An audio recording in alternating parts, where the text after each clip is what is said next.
오늘 성경 말씀은요, 사도행전 19장 21절, 22절 같이 보겠습니다.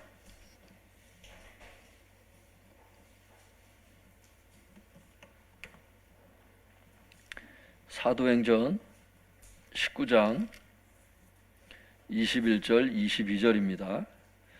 제 성경으로는 신약 221쪽에 있습니다.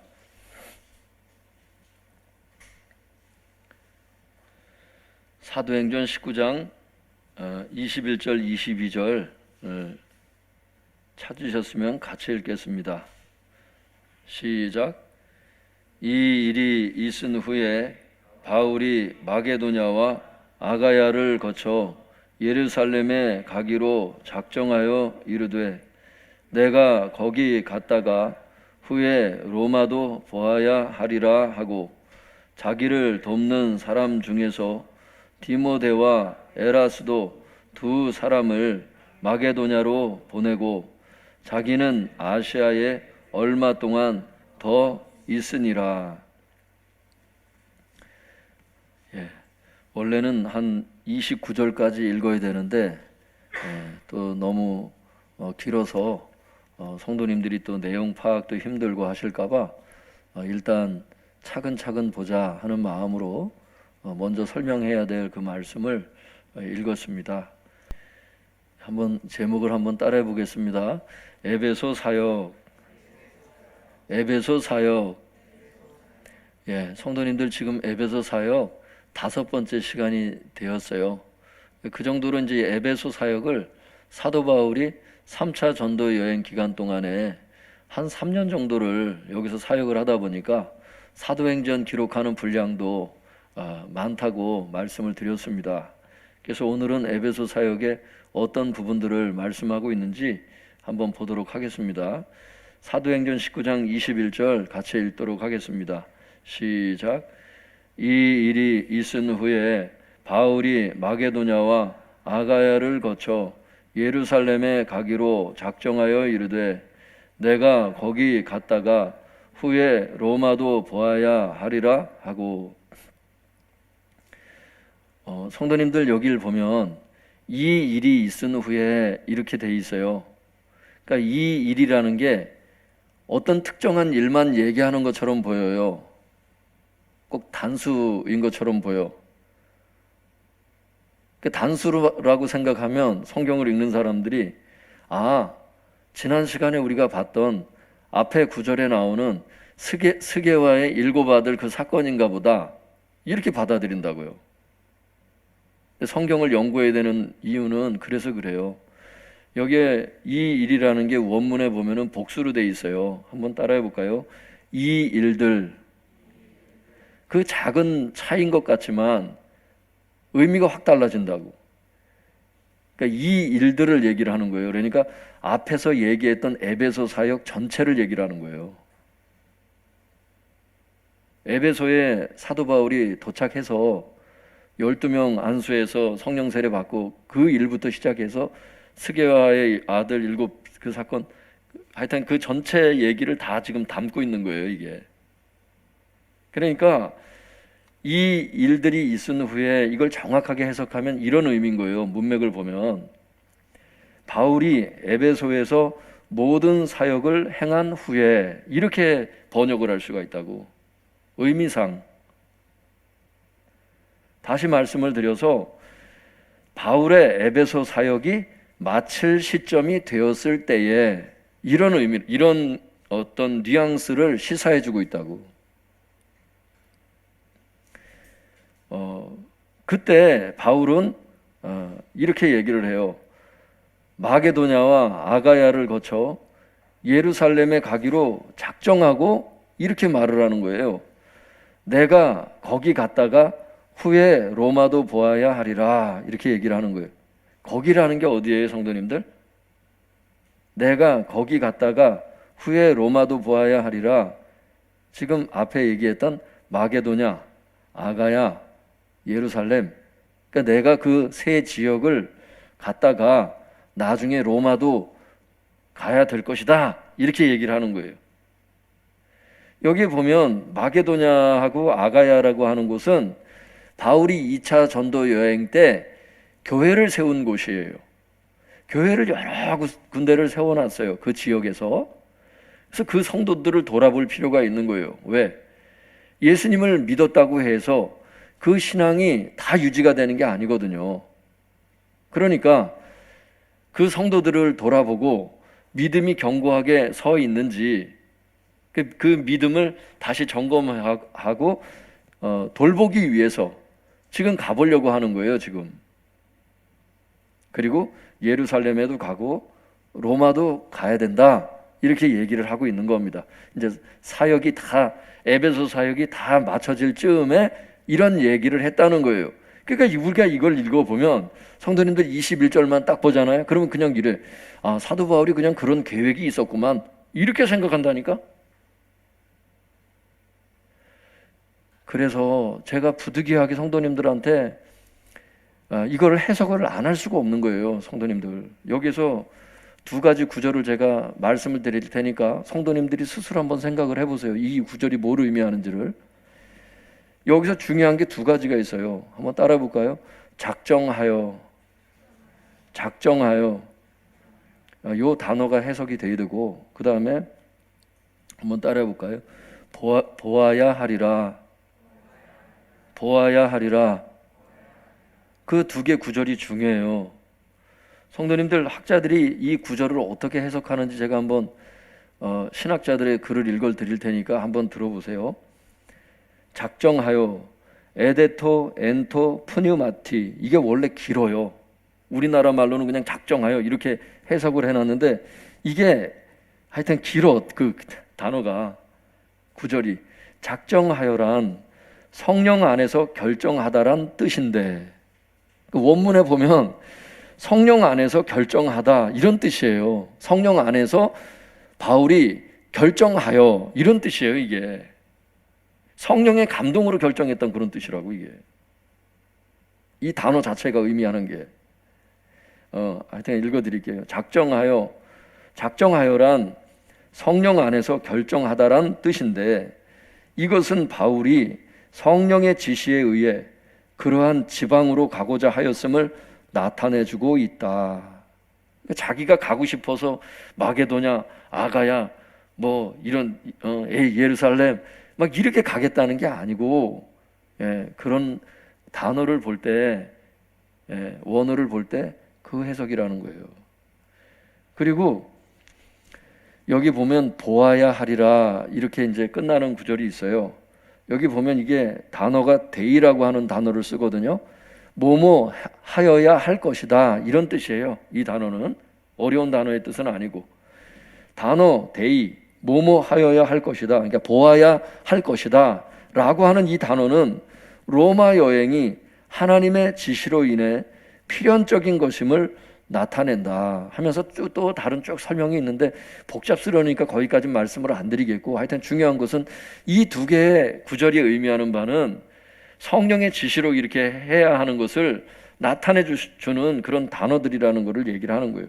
그러면 21절을 정리하면 이런 뜻이 되는 거예요. 성도님들, 바울의 에베소 사역이 마칠 시점이 되었을 때 바울은 성령님께서 자신을 마게도냐, 아가야, 예루살렘으로 인도하시는 것을 느꼈다는 거예요. 감동을 받았다는 거예요. 그리고 그걸 알았다는 겁니다. 그리고 후에 로마도 성령님께서 인도하실 것이라는 것을 알고 있었다는 거예요. 그래서 바울은 성령님께서 인도해 주시는 대로 순종하겠다고 작정하고 선포한 거예요. 어떻게? 내가 마게도냐, 아가야, 예루살렘에 갔다가 후에 로마도 보아야 하리라 이렇게 말을 하는 거예요. 그 사도행전을 성도님들 계속 읽어보잖아요. 그 실제 사도 바울이 마게도냐, 그리고 아가야, 예루살렘, 로마 다 들어갑니다. 말만 해놓고 끝난 게 아니고 실제 그렇게 된다니까. 즉 바울은 자신의 생각대로 사역을 한 것이 아니고 오직 성령님의 인도하심에 순종해서 사역했음을 알 수가 있습니다. 사랑하는 성도 여러분, 이 사역자라고 하는 것은 사역의 결정권이 오직 성령님께 있음을 알고 오직 성령님의 인도하심에 순종해서 사역하는 자들이 바로 사역자들이에요. 자기 마음대로 막 교회를 움직이고 자기 계획대로 막 교회를 끌고 가고 교회 프로그램을 막 돌리고 그거 아니에요. 예전에 제가 어디 노회에 갔다가 어디 하여튼 모임을 갔다가 어떤 목사님이 나오셔서 대표 기도를 하시더라고. 근데 막 그렇게 기도를 하셔요. 하나님, 우리에게 목회를 맡겨주셨사오니 우리가 뭐 어떻게 잘하게 하여튼 그렇게 그 내용이야. 나한테 맡겨줬으니까 내가 잘할 수 있도록 그렇게 얘기를 하더라고. 나중에 우리한테 이렇게 얘기를 할 때 보니까 하나님께서 우리에게 목회를 맡겨주셨으니까 우리가 하여튼 잘 이렇게 경영을 하자 이런 내용을 막 얘기를 하더라고. 여러분 그거 아니에요. 하나님께서 권위자를 세우시는 건 맞는데 권위자를 세우셨잖아요. 성경에 보면 하나님의 뜻대로 양무리를 치라고 말씀하셔. 하나님의 뜻대로 순종해서 자원함으로 그렇게 해야 되는 거예요. 목회를 그냥 자기 마음대로 막 하는 게 사역이 아니야. 하나님의 다 뜻이 있고 그게 다 있어요. 공부하는 학생들이나 청년들도 마찬가지예요. 나는 진로를 앞으로 어떻게 하지? 어느 대학을 가지? 사실은요, 잠깐만 생각해 보세요. 학생들, 또 청년들. 여러분은 여러분 인생을 어떻게 잘못 결정할까봐 또 갈 데가 없을까봐 막 고민하는 그런 시절들이 있을 수 있거든요. 근데 생각을 해보면 여러분은 누구의 것이에요? 하나님의 것이야. 여러분 자신보다 하나님이 여러분에 대한 생각이 더 깊어요. 독생자를 주실 만큼. 그래서 내가 염려할 일이 아니라 사실 하나님의 일이야.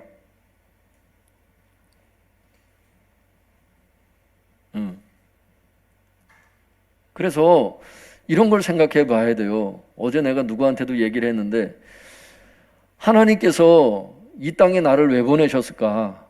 목적이 있어서 그렇게 보내시는 거예요. 사과나무 한 그루를 농부가 심더라도 그 목적이 있어서 심는 거거든요. 그게 하물며 인간의 생명을 주시고 영혼을 불어넣으시고 이 땅에 하나님께서 우리를 심어 놓으시고서는 아무 목적 없이 그냥 이렇게 세상에 막 태어나게 하시는 게 아니에요. 그 하나님의 목적을 찾아가는 거, 그게 성공적인 삶이라는 거야. 그러니까 하나님의 계획이 뭔지를, 나를 향한 하나님의 계획이 뭔지를 알고 하여튼 그걸 여쭤보고 알고서 이렇게 가야 돼. 할렐루야. 꼭 교회 사역만 그런 게 아니라 하나님의 계획이 다 있거든요. 개인마다, 가정마다. 때로는 그게 막 어려워 보여요. 이게 하나님의 뜻이 아닌 것 같을 때도 있어요. 왜? 어두운 터널을 지날 때 더더욱 그래요.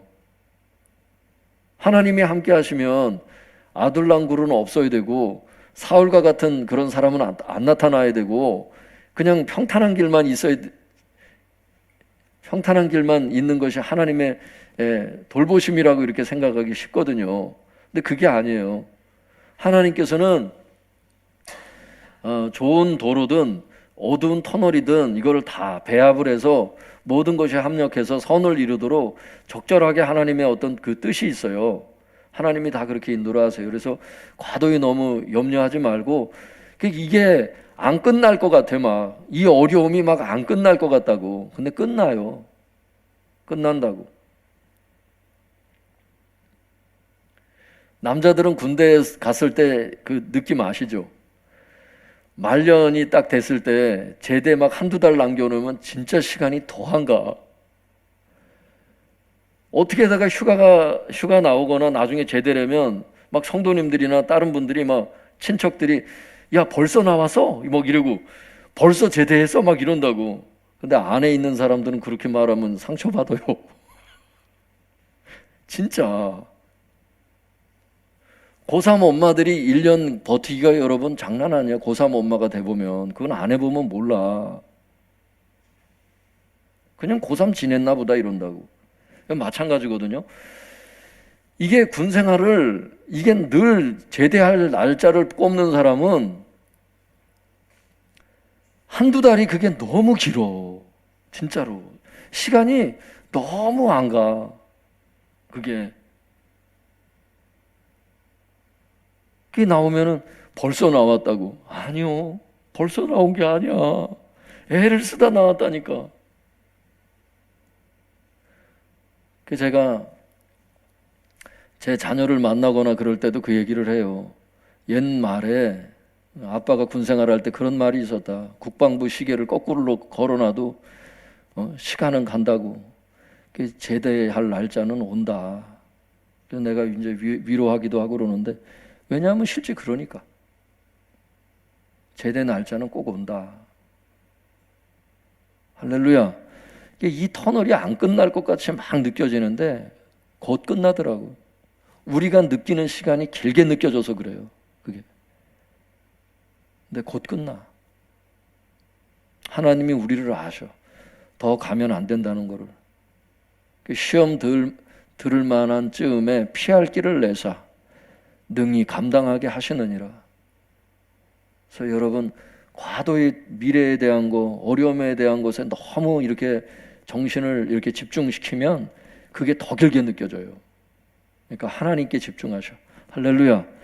다윗이 사울이 맨날 죽이려고 쫓아다닐 때 맨날 아둘람굴만 생각해가지고는 시간이 너무 안 갔을 거야. 그 10년 남짓한 그 시간 동안. 그러니까 하나님을 바라보고 할 때 그때 시편이 많이 기록이 됐잖아요. 그러니까 하나님 안에서 그분의 임재를 누리고 하면서 그 어려움이 다 눈 녹듯이 녹아지고 마음의 이 스트레스가 다 하나님 안에서 다 해소가 되는 그런 역사가 있어서요. 여러분, 하나님께 집중하실 수 있길 바랍니다. 어려움에 자꾸 집중하시면 시간이 너무 안 가고 마음도 힘들고 몸도 힘들어요. 성도님들, 마음이 힘들면 몸에 영향이 가. 사람은 잠언에 보면 마음이 평안해야 돼. 그걸 유지할 수 있는 방법은 우리한테 없거든. 어려움을 묵상해서 오는 게 아니거든요. 하나님을 묵상하고 하나님 말씀 안에서 쉬는 방법을 배워야 되고 하나님의 은혜를 받으셔야 돼요. 에너지를 받으셔야 돼. 하나님께. 할렐루야. 그때 극복할 수 있다. 한번 따라해 볼까요? 그때 극복할 수 있다. 그때 극복할 수 있다. 여러분, 그때 극복이 되는 것을 알 수 있길 바랍니다. 예. 그래서 많은 믿음의 선진들이 그 어려움을 뚫고 다 일어나셔서 여러분들도 일어나실 겁니다. 하나님께서 그 어려움을 다 인도해 주실 거예요. 그러니까 어쨌든 우리가 인생을 살아가는데도 그렇고, 특별히 오늘 이제 본문은 사역할 때 자신의 생각대로 막 사역을 막 그래 하지 말고 오직 성령님의 인도하심에 순종을 해서 사역하시는 그런 사역자들, 그런 성도님들이 다 되실 수 있길 축복합니다. 그게 이제 첫 번째 교훈이에요. 22절 같이 읽어볼까요? 시작.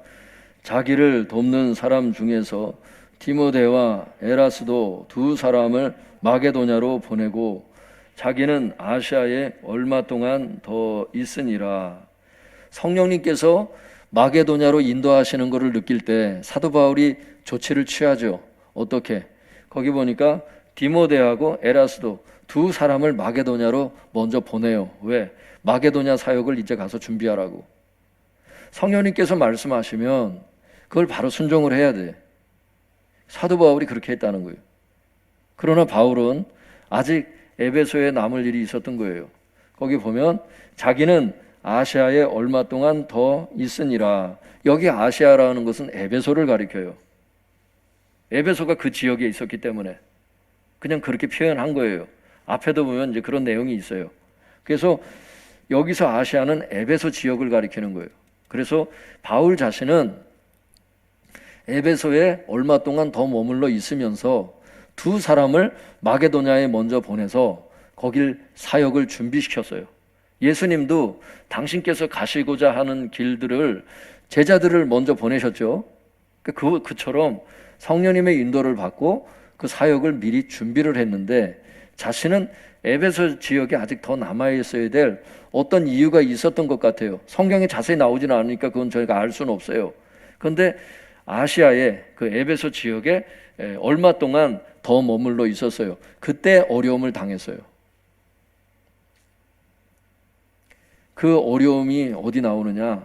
그게 23절에서 29절이에요. 그걸 성도님들 제가 읽으면서 그냥 설명을 해드릴게요. 이게 무슨 뜻인지. 우리 23절 같이 읽어볼까요? 시작. 그때쯤 되어 이 도로 말미암아 적지 않은 소동이 있었으니, 이제 사도 바울이 에베소 지역에 아직 남아 있어야 된다 그랬잖아요. 그래서 남아 있었는데 그때쯤 돼서 무슨 일이 있었냐면, 이 도로 말미암아, 이 도라는 것은 복음을 가리키죠. 복음으로 말미암아 적지 않은 소동이 있었으니, 복음 때문에 큰 소동이 있었다는 거야. 그 소동의 원인은 24절에 보니까 데메드리오라고 하는 사람 때문이야. 한번 24절 읽어볼까요? 시작. 즉 데메드리오라 하는 어떤 은장색이 은으로 아데미의 신상 모형을 만들어 직공들에게 적지 않은 벌이를 하게 하더니, 데메드리오라고 하는 어떤 은장색이 있었어요. 성도님들, 은장색이라고 하는 것을 우리나라 말로 바꾸면, 현대어로 바꾸면 이거를 한번 따라해 볼까요? 은세공업자. 은세공업자. TV에 보면 생활의 달인이라고 그래가지고 이 금이나 은 보석을 갖다가 깎는 기술자들이 있죠. 그게 세공업자잖아. 반지 만들고 막 그렇게 하는데, 그 이 은세공업자가 은장색이라고 얘기를 하는 거예요. 장인이잖아, 장인. 만드는 사람이잖아, 어쨌든. 그래서 데메드리오라고 하는 어떤 은세공업자가 있었는데, 은으로다가 뭘 만들어요? 아데미 여신이 있었거든요. 에베소에서 여신을 섬겼어요. 우상숭배를 하는 그게 있었어요. 우리나라는 뭐 이렇게 막 모형을 만들고 또 막 나무로 깎아놓고 막 동으로 만들어 놓고 막 절하고 그러죠. 그런 게 이 에베소 지역에서도 그 우상숭배가 있었어요. 그게 아데미 여신이었어. 근데 아데미 여신이 들어있는 그 신전이 있겠죠? 그 신전의 크기가 역사적으로 발굴해 보니까 얼마 크기냐 하면 가로가 120m, 세로가 60m야. 그 안에 누가 있겠어요? 아데미 여신이 있어요. 그 정도로 말씀을 드릴 수 있습니다. 그러니까 여러분, 여기서 얘기하는 그 아데미의 신상 모형이라고 이렇게 나오거든요. 24절에. 제가 원어적으로 그걸 정직하게 더 말씀을 드리면, 이게 신상 모형이 아니야. 신전 모형이야. 원문에 가깝게 제가 해석을 한 거예요. 다른 번역본들도 다 참고를 하고. 그러니까 아데미 여신의 모양을 그 은으로다가 깎았구나, 이게 아니고 아데미 여신이 들어있는 그 신전을 깎은 거야. 신전 모형 이렇게 돼 있어. 신상이 아니라. 그 차이점을 아시면서, 큰 차이는 아니지만 어쨌든 그래도 더 정확하게 말씀을 드려야 머릿속에 그려질 것 같아요. 그러니까 120m, 60m 이 엄청난 규모의 그 신전을 축소를 해서 그 모형을 은으로다가 깎아가지고 팔아먹는 사람들이었던 거야, 이 사람들이.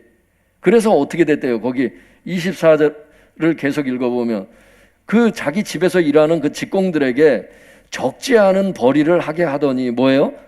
그 우상숭배하는 그 신전을 깎아서, 아데미 신전의 모형을 깎아서 팔아먹어서 큰 돈을 벌게 해줬다는 거야. 아데미 그 신전 팔아가지고, 모형을 팔아가지고.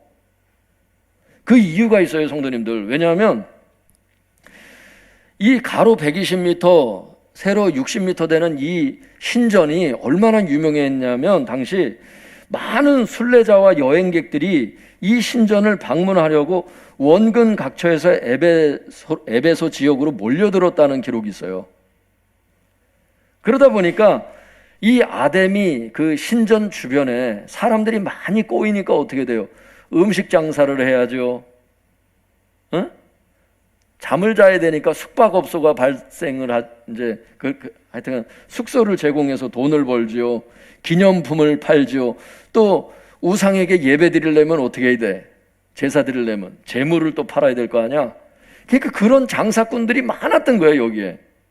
근데 그 중에서도 가장 수입이 좋았던 사람이 누구냐? 은장색입니다. 왜? 대부분의 사람들이 아데미 신전 모형을 이렇게 가지고 있으면 그게 호신물이야. 그러니까 지금으로 얘기하면 부적처럼 그걸 갖고 다녀서 사람들이 자기를 보호해 준다는 거예요, 그게. 그리고 기념품을 사가는데 어떤 기념품을 사가느냐? 신전 모형을 대부분 사가는 거야. 이게 기념품도 되고 내가 에베소에 왔다는 기념품도 되고 자기 몸도 보호해 주고, 그러니까 이 은장색이 돈을 많이 벌었어요. 여기 아까도 얘기를 하잖아요. 직공들에게 적지 않은 돈벌이를 하게 해줬다고. 그 돈을 많이 벌게 해준 거예요. 누가? 데메드리오가. 그런데 문제가 생겼어요. 그게 어디 나오냐면 25절에 이렇게 얘기를 해요. 그가 그 직공들과, 자기 그 공장에서 일하는 그 이제 기술자들이 있을 것 아니에요? 그 직공들과 그러한 영업하는 자들이 누구예요? 데메드리오처럼 은장색의 그 동료들이 있을 것 아니에요? 이 사람들을 다 불러 모은 거야. 그리고 뭐라고 얘기하냐면 이렇게 얘기를 해요. 25절부터 27절까지 얘기를 하는 게 그게 데메드리오가 그게 사람들 불러놓고서 지금 얘기하는 거거든요. 그래가지고 신학자들 중에 어떤 사람은 은세공업자의 그 조합이 있을 것 아니에요. 그 조합장이 데메드리오였다, 이렇게 주장하는 사람도 있어. 그래서 이 사람이 이제 사람들을 선동하니까. 그래서 하여튼 데메드리오가 자기 그 동료들을 불러놓고서 뭐라고 얘기를 하냐면 이렇게 얘기를 해. 그 현대인의 성경으로 제가 좀 여러분 좀 이렇게 이해하기 쉽게 현대인의 성경 잘 번역이 됐더라고요. 제가 읽어드릴 테니까 한번 25절부터 27절 그 데메드리오가 뭐라고 얘기를 하는지 한번 들어보세요. 여러분, 우리는 이 사업으로 잘 살고 있습니다. 그 은을 깎아가지고 팔아먹고 지금 잘 살고 있습니다. 그런데 바울이라는 사람이 사람의 손으로 만든 것은 신이 아니라고 말하면서, 그러니까 지금 은장색으로서 지금 은세공업을 해가지고 지금 신전 모양 잘 팔아먹고 있었는데, 아니 바울이라는 사람이 어느 날 나타나가지고 사람의 손으로 만든 것은 그건 신이 아니다, 이렇게 얘기를 하면서 에베소뿐 아니라 온 아시아에서 많은 사람들을 설득을 해서 그들의 마음을 돌려놓은 것을 여러분도 보고 들었을 줄 압니다.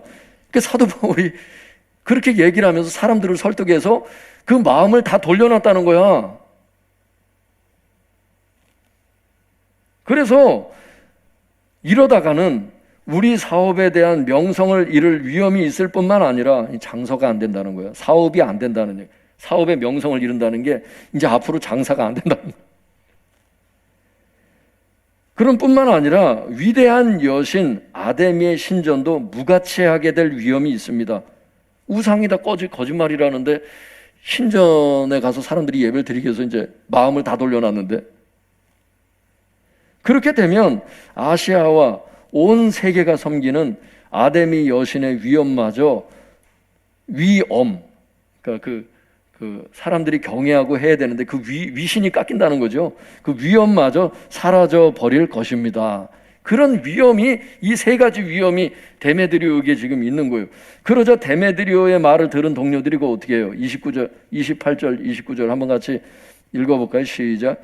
그들이 이 말을 듣고 분노가 가득하여 외쳐 이르되 크다 에베소 사람의 아데미여 하니 온 시내가 요란하여 바울과 같이 다니는 마게도냐 사람 가이오와 아리스다고를 붙들어 일제히 연극장으로 달려 들어가는지라. 28절에 그들이 누구예요? 그들이 데메드리오 말을 듣고 지금 화가 났다는데 아까 누굴 불러놓고 얘기했어요? 데메드리오의 직공들과 그리고 다른 세공업자들을 불러놓고 선동을 한 거야. 그 데메드리오의 말을 들어보니까 맞거든. 앞으로 먹고 살 일이 막막하거든. 그 열받은 거야. 그래가지고 사도 바울을 잡았어야 되는데 사도 바울을 못 잡았나 봐요.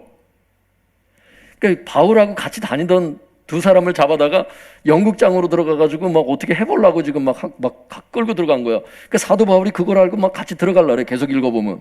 그러니까 사람들이 막 말려요. 막 성도들이 들어가지 말라고. 지금 들어가면 그건 뭐 어떻게 되겠어. 사람들이 너무나 지금 화가 나 있는 상태이기 때문에. 그 은세공업자들이 우상을 팔아먹어야 되는데, 그래야 이문이 남는데 우상을 팔아먹을 수가 없잖아. 우상의 그 신전들을 팔아먹을 수가 없잖아. 여태 만들어 놓은 신전들은 어떻게 할 거야? 신전 모형들은 못 팔아먹는 거 아니야? 지금 사람들이 다 복음화가 돼가지고 많은 사람들이 다 크리스찬이 돼버리니까 말씀에 순종해서 이 사람들이 그 우상의 신전들을 안 사는 거야 이제. 그러니까 열받은 거야 지금 이게. 그래서 큰 소동이 일어난 거예요 여러분.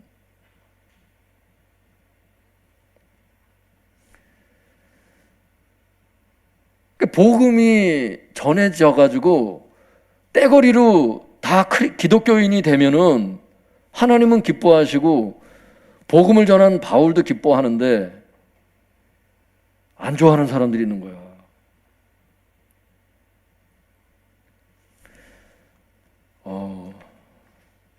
성도님들, 다행히 이 소동의 결말이 그 35절에서 41절에 나오거든요. 그건 집에 가서 궁금하신 분들은 좀 읽어보세요. 에베소 서기장을 통해서 하나님께서 은혜를 주셔서 그 서기장이 나타나서 에베소 관리가 최고 관리거든요. 그 사람들이 이 소동이 얼마나 컸는지 서기장이 나서서 사람들을 다시 설득을 해요. 그렇게 하면 안 된다. 로마로부터 책망을 받게 된다. 그럼 큰일 나거든요. 그러면 막 사형도 당하고 그래요. 안 된다. 자치권을 막 뺏기도 하고 그러거든. 서기장에 그 위기가 온 거 아니에요 지금. 그래서 막 설득을 해요. 그래가지고 하여튼 아무 일이 없이 잘 끝나기는 해. 근데 제가 드리려는 말씀은 이거예요. 이 소동이 우리에게 주는 중요한 교훈이 있다는 거, 그걸 말씀을 드리려고 하는 거예요. 여기를 여러분 지금 제 설명을 들으면서 지금 이게 감을 잡은 분들이 지금 있을 수 있는데, 여러분 오늘 성경 본문 자세히 읽어보시면 데메드리오와 그의 동료들의 관심사가 무엇인지 여러분 한마디로 얘기하면 뭐예요? 돈이에요. 돈 때문에 일으킨 소동이야. 좀 더 자세히 설명을 드리면 아데미 신전 모형 팔아서 큰 돈 벌었는데 바울이라는 사람이 나타나서 사람의 손으로 만든 것들은 신이 아니다. 아니, 사람이 만든 게 뭔 신이겠어 글쎄. 자기 마음대로 만들 수 있는 게 신이야? 신이 아니잖아. 복음을 전하자 많은 사람이 기독교인이 되면서 하나님 말씀에 순종해서 더 이상 아데미 신전 모형 사지 않으니까 생계의 위협을 받아가지고 열받아서 일으킨 게 이 큰 소동이었다는 것을 말씀을 드렸잖아요. 중요한 교훈이 그거예요.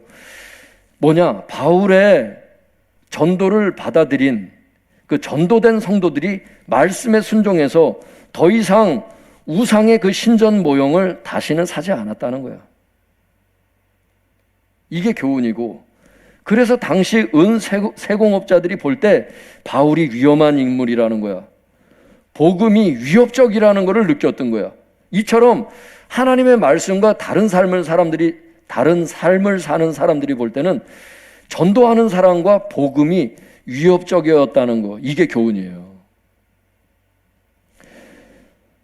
사랑하는 성도님들, 사실 이런 모습은 우리 역사에도 있어요. 20세기 초에 평양에 복음이 전해졌을 때, 평양 대부흥이 있었을 때 여러분 어때요? 교회가 막 부흥이 되니까 어때? 평양의 술집과 기생들이 그 생계의 위협을 받죠. 왜?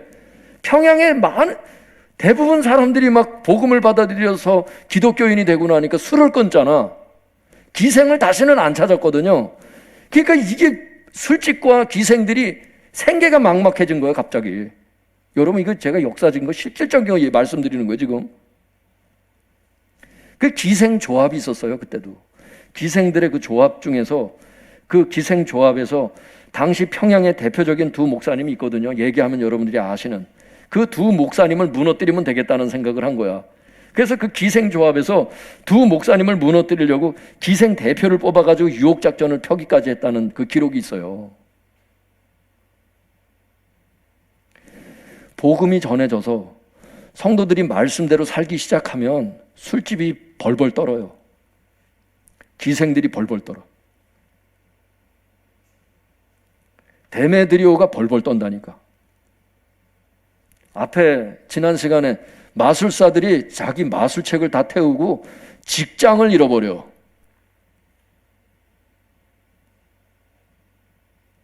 성도들이 순종을 한다는 게 이 정도의 파급력이죠. 웨슬리가 여러분 18세기에 복음 전할 때 어떻게 똑같은 현상이 있었어요? 웨슬리가 전하는 복음을 받아들인 동네마다 성도들이 술과 담배를 끊었거든요. 술집이 문을 닫았잖아. 담배집이 문을 닫았잖아. 어떤 사람이 그래서 여러분 그런 기록도 있고 여러분 읽어보셨을 거예요. 어떤 사람이 동네에 가가지고 담배를 사려고 담배집을 돌아다니는데 아무리 뒤져도 담배가 없는 거야. 담배집이 없는 거야. 그래서 물어보잖아. 그 마을 주민에게. 여기는 왜 담배를 안 파냐고. 여기 웨슬리가 지나갔습니다. 그러잖아.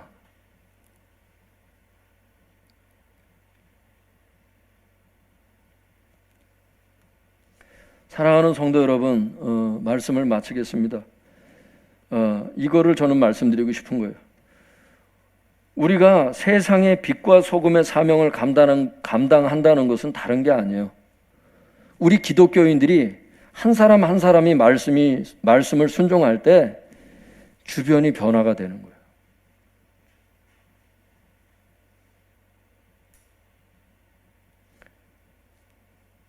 말씀대로 살지 않는 사람들이 생계의 위협을 느껴서 변화가 일어나. 두려워 떨어. 우리 한 사람 한 사람은 심히 약할지 몰라.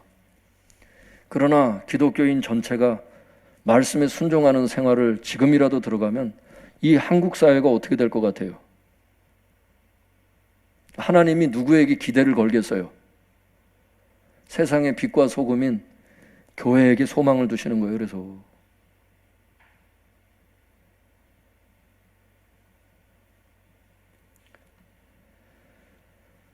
사랑하는 성도 여러분, 우리 모두가 우리가 살아가는 삶의 자리가 어떠하든지 간에 우리가 살아가는 그 삶의 자리에서 내가 할 수 있는 말씀 순종 해갈 수 있기를 바랍니다. 여러분 주변이 변화될 거예요. 여러분 가정이 변화될 거예요. 그래서 하나님은 여러분을 통해서 빛과 소금의 사명을 그런 식으로 감당하게 하실 거예요. 이게 오늘 제가 전하는 설교 내용입니다. 기도하겠습니다. 오늘 주신 말씀 붙잡고 하나님께 말씀드리세요.